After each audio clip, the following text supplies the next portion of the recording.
Hello friends, welcome to the galaxy geometrics. आज हम second lecture start करेंगे GIS lecture series का, जिसमें हमने कंपोनेंट्स ऑफ जीआईएस पढ़ रहे थे। तो दो कंपोनेंट्स हमने पढ़े थे जो इम्पोर्टेंट थे। एक थे हमारे पास हार्डवेयर और दूसरा था सॉफ्टवेयर।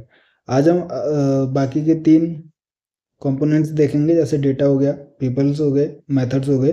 तो ये और भी इम्पोर्टेंट हैं, जो कि रिक्वायरमेंट है हमारे पास जीआईएस में कोई भी डेटा को प्रोसेस करने के लिए। ठीक है, उसके लिए हमने हार्डवेयर्स तो देखे थे, किसका काम क्या होता है वो चीज़ भी हमने देखी थी पिछले लेक्चर में। तो आज हम उस डेटा को समझेंगे कि कौन कौन सा डेटा हमारे पास इनपुट किया जाता है जीआईएस सॉफ्टवेयर के अंदर। ठीक है, तो डेटा जो है वो हमारे पास इंपॉर्टेंट कंपोनेंट है जीआईएस का। GIS data comprise various types of inputs.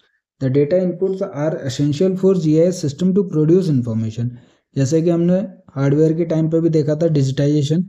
ठीक है, तो जो डिजिटाइजर होता है, स्कैनर होता है, वो हमारे पास ओल्ड मैप्स को वहाँ पर डिजिटाइज करता था, जो कि इनपुट किया जाता था जीआईएस सॉफ्टवेयर के अंदर। उसके बाद उसको प्रोसेस करते हैं हम और इन्फॉर्मेशन को प्रोड्यूस करते हैं। ठीक है, तो large volume of high resolution data are widely available at affordable cost due to recent developments in remote sensing and GPS technology. जो जीपीएस डेटा है वो भी हम इनपुट कर सकते हैं। उसके अलावा रिमोट सेंसिंग से जो स्कैन करके हमारे पास डिजिटाइज डेटा मिलता है, वो भी हमारे पास यूजफुल होता है जीआईएस सिस्टम के अंदर। ठीक है, this is also one of the reasons for the increased awareness of the availability of data and tremendous development of GIS technology. तो ईजिली अवेलेबल है हमारे पास और अफोर्डेबल कॉस्ट पे डेटा अवेलेबल है, इसलिए जीआईएस सिस्टम और जीआईएस टेक्नोलॉजी को हम ईजिली यूज कर सकते हैं उसको। इसलिए हमारे पास ये भी डेवलपमेंट का एक रीजन है। In order to store and maintain large volumes of data, जो कि हमारे पास क्या है, स्पेशल डेटा होता है, जो कि लार्ज वॉल्यूम में जीआईएस सिस्टम उसको स्टोर कर सकता है और इजीली मैनेज कर सकता है, जो कि डेटाबेस मैनेजमेंट की रिक्वायरमेंट रहती है। ठीक है, the data input transformation and output in GIS platform, जो हम इस प्रोसेस से समझ सकते हैं। सबसे पहले डेटा हम कैसे कैसे डाल सकते हैं। टोपो शीट्स हो गया, एरियल फोटोग्राफ्स हो गए, रिमोट सेंसिंग इमेजेस हो गई, ग्राउंड तो डेटा मतलब जीपीएस डेटा हो गया, जो कि हम डेटा को इनपुट करते हैं कंप्यूटर सॉफ्टवेयर के अंदर। ठीक है, अब उसके लिए इनपुट डिवाइसेस की रिक्वायरमेंट रहती है, जो कि हमने हार्डवेयर के अंदर देखा था। तो इनपुट डिवाइसेस कौन कौन से, कीबोर्ड हो गया, डिजिटाइजर हो गया, माउस हो गया, स्कैनर हो गया। ठीक है, ये इंपॉर्टेंट है क्योंकि डिजिटाइजेशन के लिए रिक्वायरमेंट रहती है डेटा को डिजिटाइज फॉर्म में कन्वर्ट करने के लिए। ठीक है, जब डेटा इनपुट हो जाता है तो हमारे पास प्रोसेसिंग होती है। तो डेटा एनालिसिस एंड ट्रांसफॉर्मेशन के लिए स्पेशल डेटा होता है, एक नॉन स्पेशल डेटा होता है, या फिर आप कह लीजिए कंबाइंड डेटा भी होता है, special and non spatial data. तो जब प्रोसेसिंग होती है, एनालिसिस होती है, ऑपरेशंस को परफॉर्म किया जाता है, तो डेटा आउटपुट मिलता है। आउटपुट के लिए हमारे पास एक तो प्लॉटर था, प्रिंटर था, मॉनिटर है डिस्प्ले करने के लिए। उसके अलावा आपको देखोगे तो ऑप्टिकल और मैग्नेटिक मीडिया भी अवेलेबल रहता है, जो कि आउटपुट डिवाइसेज होता है। ठीक है, तो सिंपल सा है कि डेटा हमने सबसे पहले कलेक्ट किया, फिर उसको इनपुट किया, उसके बाद प्रोसेस एनालाइज किया और आउटपुट डिवाइसेज की हेल्प से उससे आउटपुट फाइंड आउट किया। ठीक है, तो ये जीआईएस सिस्टम का एक प्रोसेस है। तो सबसे पहले डेटा इनपुट देख लेते हैं। It can be done with the use of many tools such as scanner हो गया, माउस हो गया, डिजिटाइजर हो गया, word processor and spreadsheets, जो एक्सेल शीट्स वगैरह होती हैं, उसमें हम एट्रीब्यूट डेटा को स्टोर करते हैं।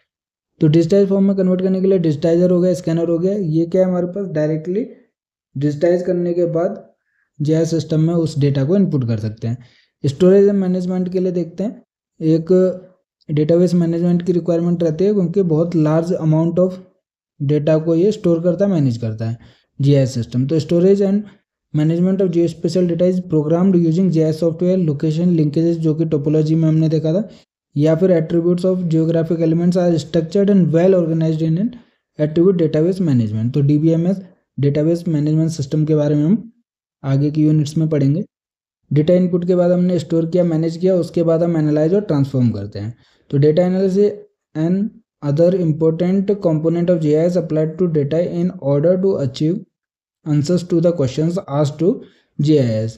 तो कोई भी क्वेरी परफॉर्म करनी है डेटा के ऊपर, उसको एनालाइज करने के लिए, तो GIS जो है वो हमारे पास क्वेश्चंस पूछती है और उसके आंसर, या मतलब कि आप कह लीजिए कि ऑपरेशंस उसके ऊपर टूल्स की हेल्प से परफॉर्म किए जाते हैं। ठीक है, तो basic requirement for data transformation in GIS is to remove errors in data sets and make them ready to match with other data set. तो जब आप मान लीजिए कि डेटा ट्रांसफॉर्मेशन कर रहे हैं एक कोऑर्डिनेट सिस्टम से दूसरे कोऑर्डिनेट सिस्टम में, तो आपको एरर फ्री होना पड़ेगा, मतलब बहुत कम एरर होने होंगे, उस जिससे कि आप उसको दूसरे डेटा सेट्स के साथ मैच कर सकें। ठीक है, डेटा आउटपुट के बारे में हमने देखा ही है कि जो भी हमारे पास प्रोसेस होने के बाद डेटा निकलता है, जो हमारे पास रिक्वायरमेंट रहती है, उस आउटपुट को डिस्प्ले करने के लिए मॉनिटर हो गया हमारे पास। अगर हार्ड कॉपी में चाहिए तो प्रिंटर और प्लॉटर हो गया हमारे पास। ठीक है, तो इस यहाँ पर देख सकते हैं कि the output and presentation of geographical data is characterised by different output devices. It may be presented as maps हो सकता है वहाँ पर आउटपुट में, टेबल एंड फिगर्स भी हो सकते हैं, by using various computer monitors for display, printers and plotters for hard copy display, magnetic and optical tapes for storage in digital format. तो आउटपुट जो है वो हमारे पास डिस्प्ले फॉर्म में भी देख सकते हो मॉनिटर की हेल्प से। उसके अलावा प्रिंटर और प्लॉटर जो है वो आपको प्रिंट करके देंगे हार्ड कॉपी में। ठीक है, उसके अलावा अगर आपको डिजिटल फॉर्मेट में आउटपुट को स्टोर करना है तो मैग्नेटिक और ऑप्टिकल टेप्स की रिक्वायरमेंट रहती है। ठीक है, तो ये डेटा से रिलेटेड क्वेरी थी, क्योंकि डेटा भी एक इम्पोर्टेंट कंपोनेंट है जीआईएस के लिए। उसी को हम एनालाइज करते हैं तभी हमें आउटपुट मिलता है। उसके अलावा आप पीपल के बारे में देखोगे तो 3 मेन चीज़ें हैं, जीआईएस स्पेशलिस्ट है, जनरल यूजर्स हैं और व्यूअर्स हैं। जैसा कि डेटा इजीली मिल जाता है तो हमारे पास जो डेवलपमेंट है जीआईएस टेक्नोलॉजी का वो ट्रमेंडस है, मतलब कि बहुत जल्दी ग्रोथ किया है इसने। ठीक है, उसके लिए यहाँ पर ह्यूमन फैक्टर भी एक इम्पोर्टेंट एस्पेक्ट है। तो based on the information needs and the way they interact with the system, GIS users are classified as viewers हो सकते हैं, जनरल यूजर्स और जीआईएस स्पेशलिस्ट। तो यहाँ पे आप देख सकते हो कि जो जनरल यूजर्स हैं वो कोऑर्डिनेट कर सकते हैं आपस या रिक्वेस्ट फॉर सपोर्ट के लिए जीआईएस स्पेशलिस्ट को रिक्वेस्ट कर सकते हैं। ठीक है, और जीआईएस स्पेशलिस्ट फिर उसके बदले में रिएक्ट करते हैं। उसके अलावा आप देखोगे कि व्यूअर्स के लिए जो जनरल यूजर्स हैं वो हमारे पास सर्विस प्रोवाइडर्स हैं, और डेवलपमेंट के लिए जीआईएस सॉफ्टवेयर के लिए जीआईएस स्पेशलिस्ट हैं। ठीक है, तो इसके बारे में आगे देख लेते हैं कि व्यूअर्स का क्या यूज है हमारे पास, जो पीपल हैं। तो व्यूअर्स आप देखोगे जीआईएस स्पेशलिस्ट और जनरल यूजर्स जो हैं वो उनके साथ इंटरेक्ट करते हैं। ठीक है, people who browse geographical database for their referential information are called viewers. Viewers are the users whose primary requirement is to easily access geographical information using the system. Viewers में क्या है, हमारे पास जो भी जियोग्राफिकल इंफॉर्मेशन रहती है उसको access करते हैं। ठीक है, in general they are not involve in the design and development of GIS. तो वो सिर्फ व्यूअर्स होते हैं, मतलब उसको एक्सेस कर सकते हैं डेटा को, लेकिन वो डिजाइन और डेवलपमेंट में इन्वॉल्व नहीं होते। But they influence whether to accept और reject the technology because they are large class in people component of GIS. तो जीआईएस सिस्टम को आप उसके डेटा को, यूजफुल इंफॉर्मेशन जो जियोग्राफिकल इंफॉर्मेशन रहती है उसको ईजिली एक्सेस कर सकते हैं, बट ये डिजाइन और डेवलपमेंट में इन्वॉल्व नहीं होते। उसके अलावा ये large number of peoples available हैं व्यूअर्स के फॉर्म में, तो वो एक्सेप्ट भी कर सकते हैं टेक्नोलॉजी को और रिजेक्ट भी कर सकते हैं, मतलब कि लार्ज इन्फ्लुएंसर है हमारे पास। ठीक है, जनरल यूजर्स की बात करते हैं तो people who use GIS for general purpose such as business हो गया, professional services and decision making process के लिए जो जीआईएस सिस्टम का यूज करते हैं वो जनरल यूजर्स कैटेगरी के अंदर आते हैं। जनरल यूजर्स आप देखोगे तो हमारे पास साइंटिस्ट हो गए, engineers, lawyers, entrepreneurs, administrators, planners, facility managers, politicians, और जितने भी हमारे पास बिजनेस पर्पज के लिए या फिर प्रोफेशनल सर्विसेज के लिए यूज कर रहे हैं वो हमारे पास जनरल यूजर्स होते हैं। They use GIS for relatively simple spatial queries to very complicated tempo spatial modelling depending on their requirement. तो ऑब्वियसली जो भी बिजनेस है उसका जो यूज कर रहा है जनरल यूजर, उसके अपनी रिक्वायरमेंट के हिसाब से उस सिस्टम को क्वेरी को परफॉर्म करता है। ठीक है, और उससे आउटपुट गैदर करता है।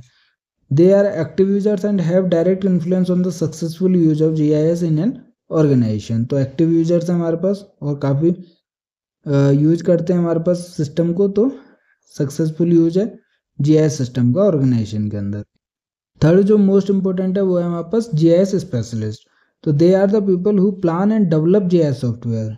तो मेन जो डेवलप करते हैं वो हमारे पास जीआईएस स्पेशलिस्ट होते हैं। ठीक है, जो कि प्लान भी करते हैं और डेवलप भी करते हैं। This group includes GIS managers हो गए, डेटाबेस एडमिनिस्ट्रेटर्स हो गए, जीआईएस एप्लीकेशन स्पेशलिस्ट्स हो गए, सिस्टम एनालिस्ट एंड प्रोग्रामर्स। तो जितने भी स्पेशलिस्ट आते हैं जो भी उसको डेवलप करते हैं, प्लान करते हैं सिस्टम को, तो ठीक है, मैनेजर हो गया, एडमिनिस्ट्रेटर हो गया, एप्लीकेशन के स्पेशलिस्ट हो गए, या फिर आप कह लीजिए सिस्टम एनालिस्ट हो गए या फिर प्रोग्रामर हो गए, वो सभी जीआईएस स्पेशलिस्ट कैटेगरी के अंदर आते हैं, ठीक है। They develop GIS software according to the needs of the above mention two groups of user, जैसे व्यूअर और जनरल यूजर के हिसाब से उनको किस चीज़ की रिक्वायरमेंट है उसके हिसाब से जीआईएस सॉफ्टवेयर को डेवलप करते हैं। And provide technical support to them, अगर कुछ भी क्वेरी होती है तो वो उसको टेक्निकल सपोर्ट भी देते हैं। Unlike viewers, they plan a direct role in successful implementation of GIS technology in an organisation.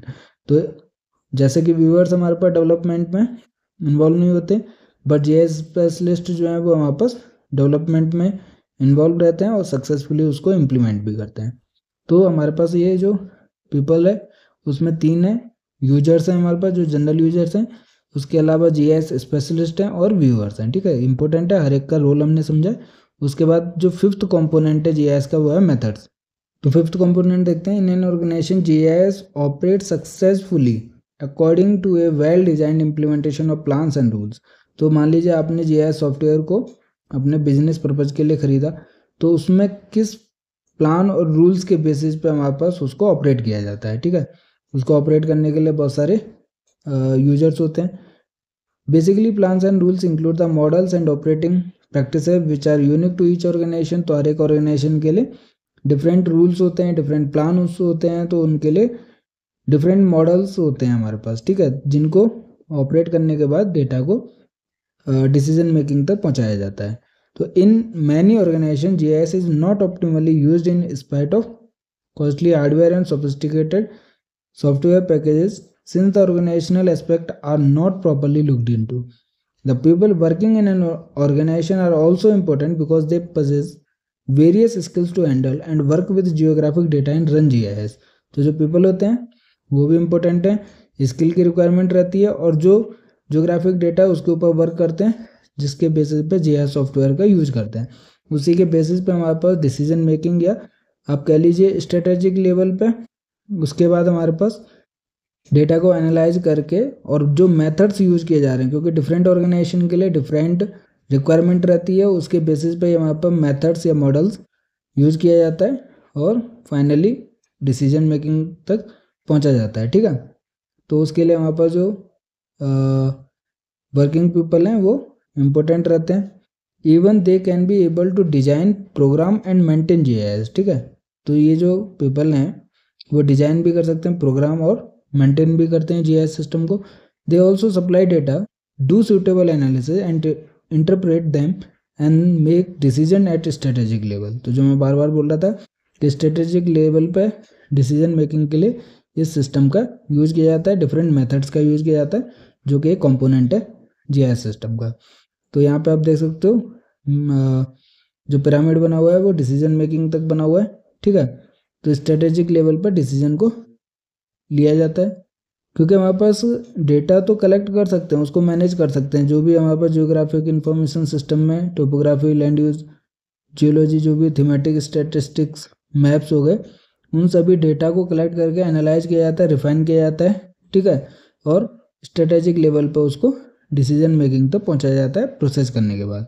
तो for many years GIS has been considered to be too difficult, expensive and proprietary. However, with the advent of geographical user interface GUI, powerful and affordable hardware and software, the public digital data has broadened the range of GIS applications and brought GIS to the mainstream use.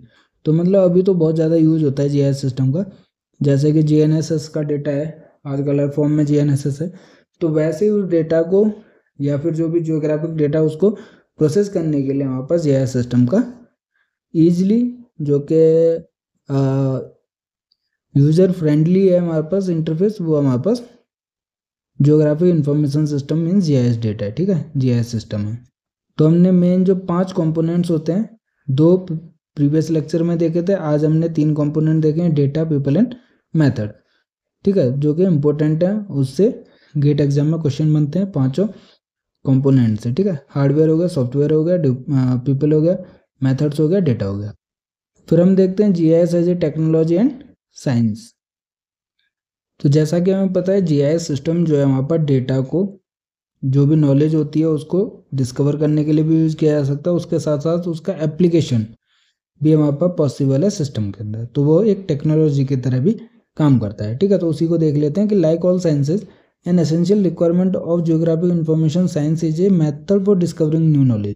तो GIS जो है हमारे पास नई knowledge को भी discover करने के लिए यूज किया जाता है। This supports the transparency of assumptions and methods. हमने देखा है कि ऑलरेडी मेथड जो है कंपोनेंट है, ठीक है, and helps to know how previous knowledge was discovered in addition to existing knowledge. तो जो नॉलेज है हमारे पास उसका हिस्ट्री भी हम फाइंड आउट कर सकते हैं इसका यूज करके। As you know geography is concern with the patterns and processes that describe the form and function of the surface of the earth. तो जियोग्राफी हमारे पास है, जो हम जियोग्राफिकल डेटा मीन्स कोऑर्डिनेट और उसके लोकेशन से रिलेटेड होता है, तो उसके पैटर्न को या फिर उसके प्रोसेस को समझने के लिए भी हमारे पास इसका यूज किया जा सकता है। By knowing geography and relationship of the people to the location we can make informed decisions about the way we live on our planet Earth. Now we have doing this by using GIS, where we are using it both as science and technology, क्योंकि science के हमारे पास knowledge को gather करना है, अब उसका application जो होता है वो हमारे पास टेक्नोलॉजी होता है। जैसे कि as a technology GIS has been working in the following two ways, involving the use of a particular class of software, associated hardware tools and digital geographic data in order to advance some specific purpose. तो GIS जो है हमारे पास के software को provide करती है, ठीक है, जो भी डेटा होता है, जो भी नॉलेज होती है हमारे पास टूल्स की हेल्प से, जो भी जियोग्राफिक डेटा है उसको सम स्पेसिफिक पर्पस तक यूज करती है। ठीक है, it helps in technology making involving the advancement of the tools capability. तो टूल्स की कैपेबिलिटी के हिसाब से हम उस नॉलेज को एडवांसमेंट तक लेवल तक ले जा सकते हैं। तो जीआईएस एक टेक्नोलॉजी की तरह भी वर्क करता है। On the other hand, GIS as science is concerning with the analysis of the fundamental issues raised by the use of GIS. Technically, GIS incorporates spatial data with attribute data. तो GIS जो है वो हमारे पास information को manage करती है, store करती है, उसके बाद उसको टूल्स की हेल्प से यूज करके हमारे पास स्पेशल और नॉन स्पेशल डेटा जैसे है उसको इनकॉर्पोरेट करके, ठीक है, जो भी टोपोलॉजी होती है उनके बीच में उसका यूज करके एनालाइज करती है और रियल वर्ल्ड को एसेस करती है, जो भी उसकी प्रॉब्लम्स होती हैं। इसीलिए हम इसको डिसीजन मेकिंग के तौर पर यूज भी करते हैं। अब geographical information science is problem solving science addressing various issues of human civilisation. One of the most important merits of the GIS as a problem solving tool lies in its ability to combine the general with specific problem. अगर हम human civilisation में देखते हैं तो जैसे मैंने आपको बताया कि ये जो भी डिसीजन मेकिंग लेवल तक ले जाती है, उस प्रॉब्लम जो भी होती है हमारे पास रियल वर्ल्ड से रिलेटेड हो या फिर किसी भी प्रॉब्लम सॉल्विंग टूल की तरह हम इसको यूज करते हैं और डिसीजन मेकिंग तक उस प्रॉब्लम तक ले जाते हैं। ठीक है, तो the software of GIS captures and implement general knowledge while the database of GIS represent specific information. तो जो सॉफ्टवेयर होता है GIS का वो डेटा को कैरी करता है और उसको इम्प्लीमेंट भी करता है, जो भी नॉलेज होती है या फिर डेटा होता है। वाइल द डेटाबेस जो होता है वो GIS सिस्टम का वो स्पेसिफिक इंफॉर्मेशन को प्रोसेस करता है, जो कि डेटा हो जाता है हमारे पास। नॉलेज है मतलब कि बहुत ज़्यादा इन्फॉर्मेशन, और जो स्पेसिफिक इन्फॉर्मेशन होती है वो डेटा कहलाती है हमारे पास। ठीक है, तो GIS solves the ancient problem of the combining general scientific knowledge with specific information and gives practical value to both. GIS is also a powerful user support tool that allow not only managing attribute data but also to collect, process, integrate, manage and analyze spatial data। तो manage तो करता ही है हमारे पास attribute means non spatial data को, उसके साथ साथ जो एट्रीब्यूट डेटा होता है स्पेशल डेटा होता है उसको कलेक्ट भी करता है, प्रोसेस भी करता है, इंटीग्रेट करता है, मैनेज करता है और एनालाइज भी करता है हमारे पास। ठीक है, तो it possesses functionalities which are similar to other types of information systems and it also possesses functionalities which are unique in nature। तो जो GIS सिस्टम है वो दूसरे सिस्टम के रिलेटेड सभी फंक्शंस को कैरी करता है, उसके अलावा इसके कुछ यूनिक फीचर्स भी होते हैं हमारे पास। ठीक है, तो this uniqueness differentiates it with other information systems. It has a framework of 4 core functionalities such as spatial imaging, database management, decision modelling and design and planning. तो जो GIS सिस्टम है वो ये 4 फंक्शन तो कैरी करता है। ठीक है, spatial imaging, database management, decision modelling and design and planning. तो एक एक करके देख लेते हैं। स्पेशल इमेजिंग है, it is the functionality of GIS to represent data and information in a definite coordinate system. जैसे कि हमने देखा है कि आउटपुट में हम मैप भी क्रिएट कर सकते हैं जो कि कोऑर्डिनेट सिस्टम को कैरी करता है, और जो भी हमारे पास लोकेशन इन्फॉर्मेशन है वो इसके अंदर अवेलेबल रहती है। ठीक है, तो स्पेशल इमेजिंग भी एक फंक्शन है हमारे पास जीआईएस का। Database management, it refers to GIS capability to collect, store, analyse and provide access to data. तो मैनेजमेंट में भी इसका यूजफुल है। डिसीजन मॉडलिंग क्या है? It is the GIS capability function with analytical and decision making tool functionalities. तो decision making तक उसको प्रोसेस करने के बाद एनालिटिकल फॉर्म में कन्वर्ट करने के बाद डेटा को डिसीजन मेकिंग टूल भी यूज कर सकते हैं। तो डिसीजन मॉडलिंग के लिए भी इसका यूज होता है सिस्टम का। डिजाइन एंड प्लानिंग के लिए, it is a function in which GIS tools are use for creation, design and planning. तो जो जीआईएस टूल्स हैं वो डिजाइन और प्लान करने के लिए इसका यूज किया जा सकता है। ठीक है, तो ये 4 इंपॉर्टेंट हमारे पास फंक्शंस हैं जीआईएस सिस्टम के, जो कि इसको यूनिक बनाते हैं अदर इंफॉर्मेशन टेक्नोलॉजी के साथ। There are several other GIS applications which can be used by applying the core GIS functionalities. Some of these include surveying, automated mapping, facilities management, market analysis, logistics, transportation, strategic decision making, engineering and design and planning. तो बहुत सारे important applications हैं। यहाँ पे हम देख सकते हैं सर्विंग में भी यूज होता है, ट्रांसपोर्टेशन में भी यूज होता है। मोस्ट जो है वो हमारे पास strategic and decision making purposes के लिए। डिजाइन एंड प्लानिंग भी हमारे पास एक इम्पोर्टेंट यूज है हमारे पास जीआईएस सिस्टम का, या फिर आपके लिए जीआईएस एप्लीकेशन। ठीक है, तो ये इंपॉर्टेंट है जीआईएस सिस्टम से रिलेटेड जो हमने इस फर्स्ट यूनिट के अंदर देखा है। तो हमने थोड़ा बहुत जीआईएस के बारे में समझा। नेक्स्ट लेक्चर्स के अंदर हम क्या डेटाज के बारे में सोचेंगे कि जो हमारे पास इनपुट डेटा होते हैं, एक रास्टर डेटा होता है, ठीक है, एक वेक्टर डेटा होता है। इनके मॉडल्स होते हैं raster data model, vector data model. ठीक है, तो इसके बारे में हम नेक्स्ट अपकमिंग लेक्चर्स में देखेंगे, जिससे और भी क्वेश्चंस बनते हैं गेट एग्जाम में। और ये जो हमारे पास यूनिट 1 है उससे भी हमारे पास काफ़ी क्वेश्चंस बनते हैं, तो अच्छे से समझना।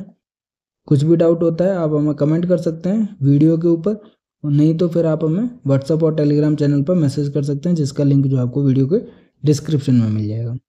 वीडियो पसंद आया तो लाइक कीजिए, दोस्तों के साथ शेयर कीजिए। गेट ज्योमेट्रिक्स की तैयारी करते रहिए, पढ़ते रहिए, खुश रहिए। मिलते हैं नेक्स्ट लेक्चर में। Thank you.